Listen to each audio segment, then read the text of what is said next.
మంత్రి గారు. అధ్యక్ష, ఇప్పటికీ ఇష్యూ పైన వంశకృష్ణ గారు, గంటా శ్రీనివాస్ గారు, విష్ణు కుమార్ రాజు గారు, ఈశ్వరరావు గారు మారటం జరిగింది. అధ్యక్ష, రాష్ట్ర విభజన తర్వాత 2014లో చంద్రబాబు నాయుడు గారి నాయకత్వంలో ఒకే రాష్ట్రం ఒకే రాజధాని, కానీ అభివృద్ధి వికేంద్రీకరణ జరగాలి, రాజధాని ప్రకటించేటప్పుడు చాలా స్పష్టంగా ఐటీ మొత్తం విశాఖపట్నం తీసుకొస్తామని ఆనాడు ఆయన చెప్తాం జరిగింది. అధ్యక్ష, చంద్రబాబు నాయుడు గారి చొరవ వల్ల ఈరోజు ప్రపంచంలో ఎక్కడికి వెళ్ళినా 20% మంది ఐటీ రంగంలో తెలుగులు ఉంటాం. నిజంగానే మనందరం గర్వపడాల్సిన అవసరం ఉంది అధ్యక్ష. కానీ వాళ్ళు మన రాష్ట్రంలో పనిచేసేదానికి సరైన ఎకో సిస్టమ్ లేకపోవడం అనేది చాలా చాలా బాధాకరం. 2014 నుంచి 2019 మధ్యలో ఒకసారి మనం చూస్తే అధ్యక్ష, సుమారుగా 150 కంపెనీలు 50,000 మందికి ఉద్యోగాలు కల్పించడం కూడా జరిగింది అధ్యక్ష. ఈ పరిశ్రమలని ఆనాడు తీసుకొచ్చాం. అంతేకాకుండా అనేక సందర్భాల్లో కాన్క్లేవ్స్ కూడా ఏర్పాటు చేసి వైజాగ్ను ఒక ఫోకస్ ఏరియాగా తీర్చిదిద్దడం జరిగింది. ముందు చూపుతో డేటా సెంటర్ పాలసీ ఆనాడు తీసుకొచ్చి అదానితో కూడా ఒప్పందం కుదుర్చుకుని వాళ్ళు కూడా ఆనాడు భూములు కేటాయిస్తాం జరిగింది, శంకుస్థాపన చేస్తాం జరిగింది. కానీ అది ఆగిపోతాం జరిగింది అధ్యక్ష. 2019 నుంచి 24 చూస్తే అధ్యక్ష ఎలాంటి యాక్షన్ లేదు, ఒక్క కాన్క్లేవ్ జరగలేదు, ఒక్క పరిశ్రమ రాలేదు అధ్యక్ష. ఒక మంత్రిని బాధాకరమైన పరిస్థితి ఏంటంటే ఆనాడు ఒక మంత్రిని అడిగారు అధ్యక్ష, ఆ రేస్ ఏదో హైదరాబాద్లో జరుగుతుంటే ఇది మీరు ఎప్పుడు తీసుకొస్తారు ఆంధ్ర రాష్ట్రానికంటే కోడి ఇంకా గుడ్డు పెట్టలేదు, లేదంటే గుడ్డు కోడి పెట్టలేదు ఏదో చెప్పాడు అధ్యక్ష. అది దేవుడి తెలియాలి ఏం చెప్పాడు.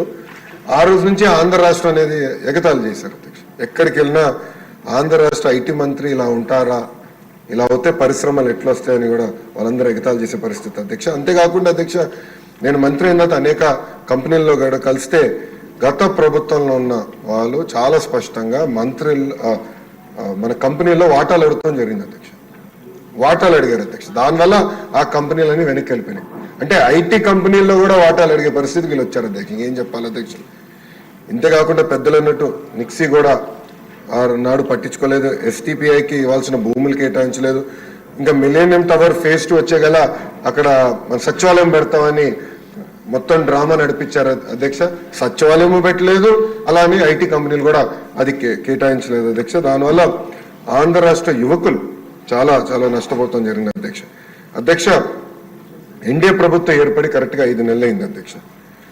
5 నెలల్లో నేను ప్రధానంగా చేసింది ఏంటంటే ఉన్న ఐటీ కంపెనీలు అందరితో నేను మాట్లాడటం జరిగింది అధ్యక్ష. అంటే ఆంధ్ర రాష్ట్రంలో ఉన్న ఐటీ కంపెనీలు అందరితో 1-on-1 మీటింగ్ పెట్టాను. చిన్న కంపెనీలు వస్తే వైజాగ్లోనే నేను ఐటీఎస్ఆర్ నాయకత్వంలో, ఐటీఎస్ఆర్ కాదు మన ఐటాప్ నాయకత్వంలో నేను సమావేశం కూడా ఏర్పాటు చేసుకుని అక్కడ వాళ్ళు ఎదుర్కొన్న సమస్యలు ఏంటి, ఇంకేం చేస్తే బాగుంటుందని కూడా వాళ్ళతో సుదీర్ఘంగా చర్చిస్తాం జరిగింది అధ్యక్ష. ఇప్పుడే పెద్దలు గంటా శ్రీనివాసరావు గారు చెప్పినట్లు టీసీఎస్ ఆల్రెడీ కమిట్ అయింది. టీసీఎస్ అనేది వస్తుంది, దాంట్లో ఎలాంటి సందేహం లేదు. విష్ణు కుమార్ రాజు గారు ఎప్పటికల్లా వస్తుందని అడిగినట్టున్నారు. 3 నెలలు టైం ఇవ్వండి తప్పనిసరిగా, ఎందుకంటే ఎగ్జిస్టింగ్ బిల్డింగ్స్కి చిన్న ఏర్పాట్లు చేయాల్సిన అవసరం ఉంది. 3 నెలల్లో తప్పనిసరిగా టీసీఎస్ విశాఖపట్నంలో ప్రారంభిస్తున్నారు. అంతేకాకుండా ముందు చూపుతో వాళ్ళని నేను చంద్ర సార్ని కోరాను, మీరు క్యాంపస్ ఏర్పాటు చేయాలి విశాఖపట్నంలో అంటే ఆయన ఒప్పుకున్నారు. దానికి ఆల్రెడీ భూములు కూడా మేము ఎత్తుకుతున్నాం. దానిపైన కూడా నేను చాలా క్లియర్గా 2-3 చెప్పిన తర్వాత దాన్ని కూడా వస్తాను అధ్యక్ష. పెద్దలు వంశకృష్ణ గారు అడిగినట్లు అధ్యక్ష, ఇక్కడ ఎకో సిస్టమ్ కూడా ఏర్పాటు చేయాలి. దాంట్లో భాగంగా నేను కూడా ఐటీ కంపెనీలు అందరితో మాట్లాడినప్పుడు ఇన్ఫోసిస్తో కూడా మాట్లాడాను. వాళ్ళని కూడా ఒక క్యాంపస్ ఏర్పాటు చేస్తే బాగుంటుందని వాళ్ళని కోరాను. వాళ్ళు కూడా ఆల్రెడీ భూములు ఎత్తుకుతాం జరుగుతుంది అధ్యక్ష. ఏదో ఒక బిల్డింగ్ 500-600 కాదు, క్యాంపస్ అనేది అవసరం ఉంది. దానికి వాళ్ళకి భూములు కూడా ఇప్పుడు ఎత్తుకుతాం జరిగింది, మొదలుపెట్టాం అధ్యక్ష. నేను అనుకుంటా మ్యాక్సిమం ఒక 6 monthsలో కొబ్బరికాయ కొట్టచ్చు నేను ఆశిస్తున్నాను. దాన్ని నేను చాలా కష్టపడుతున్నా. మీరు 20,000 ఉద్యోగాలు అడిగారు అధ్యక్ష. 5 సంవత్సరాలు 20,000 ఉద్యోగాలు నా టార్గెట్ కానే కాదు. పెద్దలు అన్నట్టు 5 లక్షల ఉద్యోగాలు ఒక ఐటీ రంగంలో ఆంధ్ర రాష్ట్రంలో క్రియేట్ చేయాలనేది టార్గెట్గా నేను పనిచేస్తున్నాను అధ్యక్ష. మనం యూఎస్ కూడా వెళ్ళాను, అనేక డేటా సెంటర్ సంస్థలతో కూడా నేను కలుస్తాను జరిగింది అధ్యక్ష. ఒకసారి చూస్తే 2019 నుంచి 24 వరకు గత ప్రభుత్వం దీనిపైన ఎలాంటి ఫోకస్ పెట్టక డేటా సెంటర్ ఎకో సిస్టమ్ అటుపక్క విశాఖపట్నంలో, క్షమించాలి, అటుపక్క ముంబైలో, ఇంకో పక్కన తమిళనాడులో, అదేవిధంగా తెలంగాణలో వస్తాం జరిగింది అధ్యక్ష. అదే కానీ మనం కానీ ఆనాడు తీసుకొచ్చిన పాలసీ ముందలు తీసుకెళ్ళి ఉంటే Visakhapatnam data centre capital of the world అయ్యింది అధ్యక్ష. అధ్యక్ష మనం చూస్తే డేటా సెంటర్స్లో ప్రపంచవ్యాప్తంగా ప్రతి సంవత్సరం $300 బిలియన్ $300 బిలియన్ ఖర్చు పెట్టిపోతున్నారు అధ్యక్ష ప్రతి సంవత్సరం. నా లక్ష్యం $100 బిలియన్ భారతదేశానికి రావాలి, దాంట్లో ఎక్కువ శాతం ఆంధ్ర రాష్ట్రానికి రావాలనేది నా లక్ష్యం అధ్యక్ష. దాంట్లో నేను అందరినీ కలిసాను అధ్యక్ష. అంటే కొన్ని కంపెనీ పేర్లు నేను వెల్లడించలేను, ఎందుకంటే ఎన్డీఏ నేను వాళ్ళతో సైన్ చేశాను కనుక. వాళ్ళతో చర్చించినప్పుడు 2-3 రిక్వెస్ట్లు ఉన్నాయి, ఎస్పెషల్లీ డేటా సెక్యూరిటీ, అదేవిధంగా టాక్సేషన్, డేటా ఎంబసీస్ విషయంలో. విష్ణు కుమార్ రాజు గారు బీజేపీ నుంచి కూడా ఉన్నారు కనుక ఇక్కడ నేను ఆల్రెడీ ఢిల్లీలో ఉన్న పెద్దలతో నేను చర్చిస్తున్నాను సార్. అది పాలసీ, ఒక ఫ్రేమ్వర్క్ అనేది ఏర్పాటు చేయాల్సిన అవసరం ఉంది. తద్వారా పెద్ద ఎత్తున పెట్టుబడులు కేవలం ఆంధ్ర రాష్ట్రంగా భారతదేశానికి వచ్చేదానికి అవకాశం ఉంది. అది ఆల్రెడీ మేము చర్చలో ఉన్నాం అధ్యక్ష. అధ్యక్ష వంశకృష్ణ గారు అడిగినట్టు ఒక సోషల్ ఎకో సిస్టమ్ అనేది చాలా చాలా అవసరం అధ్యక్ష. దాంట్లో ఎయిర్పోర్ట్ ఒక భాగం. భోగాపురం ఎయిర్పోర్ట్ విషయంలో చంద్రబాబు నాయుడు గారు ఇప్పటికీ చాలా స్పీడ్గా పనులన్నీ పరిగెత్తిస్తున్నారు అధ్యక్ష. అంతేకాకుండా భారతదేశంలోనే అతిపెద్ద కన్వెన్షన్ సెంటర్ కూడా ఏర్పాటు చేసే దిశగా మన ప్రభుత్వం పనిచేస్తున్న అధ్యక్ష. అది విశాఖపట్నానికి వస్తుంది అధ్యక్ష. అంతేకాకుండా ఎయిర్పోర్ట్స్, క్షమించాలి, హోటల్స్ కూడా అధ్యక్ష. అది నా డిపార్ట్మెంట్ కాకపోయినా దుర్గేష్ గారు డిపార్ట్మెంట్ అది, కానీ అది ఎకనామిక్ డెవలప్మెంట్ బోర్డు కింద ఈ ఎకో సిస్టమ్ ఏర్పాటు చేయాలంటే పెద్ద ఎత్తున హోటల్స్ రావాలి విశాఖపట్నానికి. వేలాది హోటల్స్ రావాలి అధ్యక్ష, 10 కాదు వేలాది హోటల్స్ వస్తేనే ఆ ఎకో సిస్టమ్ ఏర్పడుతుంది. దానికి నిన్నే పాలసీ కూడా టూరిజం పాలసీ కింద టూరిజాన్ని ఇండస్ట్రీగా గుర్తించే విధంగా చంద్రబాబు నాయుడు గారి నాయకత్వంలో నిన్న కేబినెట్ కూడా ఆమోదం తెలిపింది అధ్యక్ష.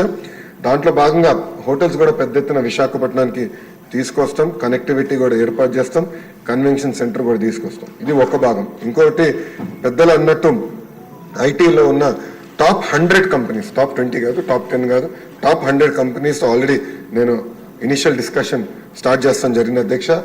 నేను అనుకుంటాం అది గ్యారంటీగా జయప్రదం అవుతుంది. వాళ్ళందరినీ విశాఖపట్నం తీసుకొచ్చే బాధ్యత నేను తీసుకుంటాం, మొదటిది.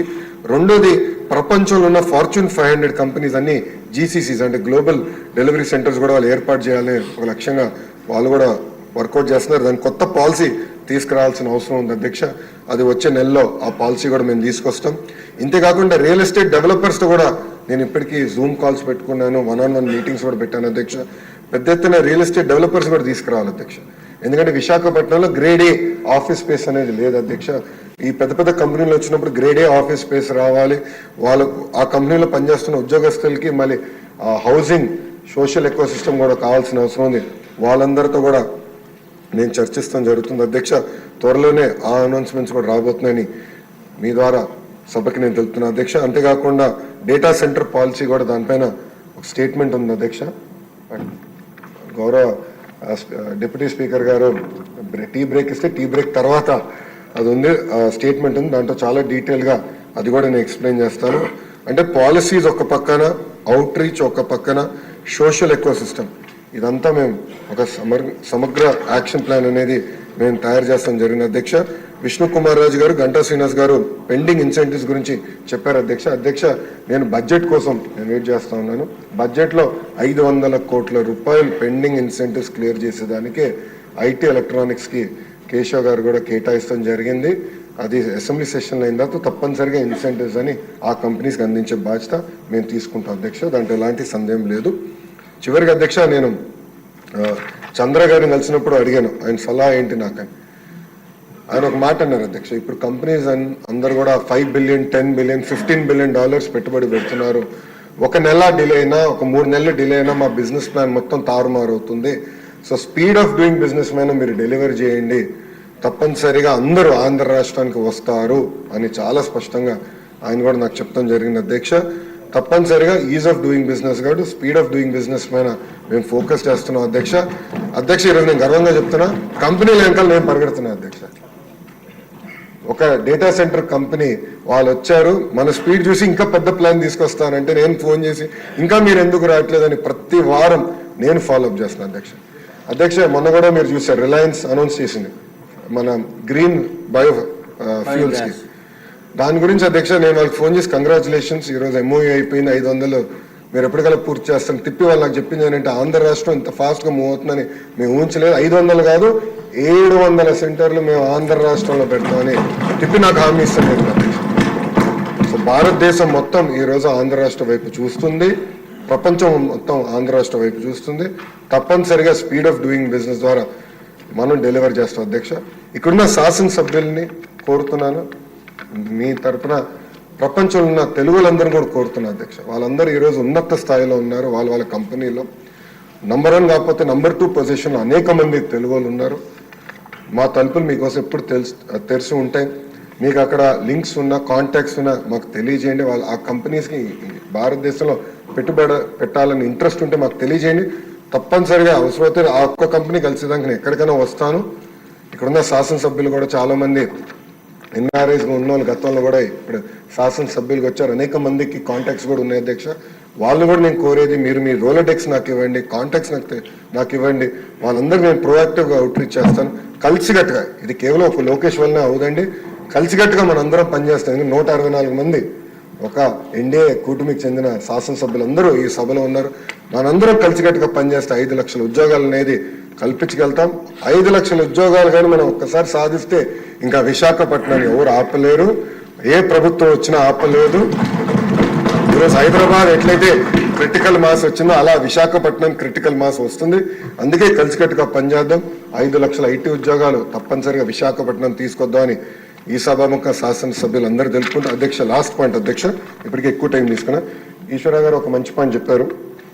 ఏంటంటే Tier 2, Tier 3 సిటీస్ కూడా ఐటీ కంపెనీలు రావాలి అని పెద్దలు కోరారు అధ్యక్ష. దాంట్లో భాగంగా నిన్న ముఖ్యమంత్రి గారు ఆల్రెడీ కోవర్కింగ్ స్పేసెస్ CEO అందరితో మీటింగ్ పెట్టుకున్నారు అధ్యక్ష. నేను చూశాను అధ్యక్ష. ప్రతిపక్షం ఉన్నప్పుడు ఒంగోలులో ఒక ఐటీ కంపెనీ నడిపిస్తుంటే నేను వెళ్ళడానికి ఆయన పిలిచారని వెళ్దాం అనుకున్నా.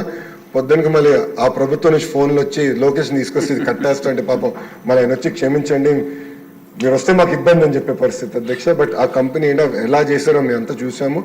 సో Tier 2, Tier 3లో కూడా ఒక సెంటర్స్ ఏర్పాటు చేస్తే బాగుంటుంది అనేది ఇప్పటికీ గౌరవ ముఖ్యమంత్రి గారు చెప్పారు.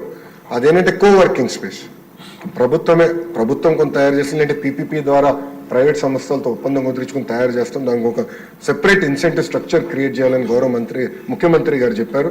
దానివల్ల కొంత ఐటీ పాలసీ కూడా వచ్చానికి డిలే అయింది. మేము కూడా అది నిన్న మీటింగ్ అందరూ డిస్కస్ చేసాం. త్వరలో ఆ పాలసీ కూడా మేము తీసుకొస్తాం అధ్యక్ష. దానివల్ల ఏంటంటే చాలా మంది వర్క్ ఫ్రమ్ హోమ్లో ఉన్నారు. శ్రీకాకుళం పట్టణంలోనే చాలా మంది వర్క్ ఫ్రమ్ హోమ్లో ఉన్నారు.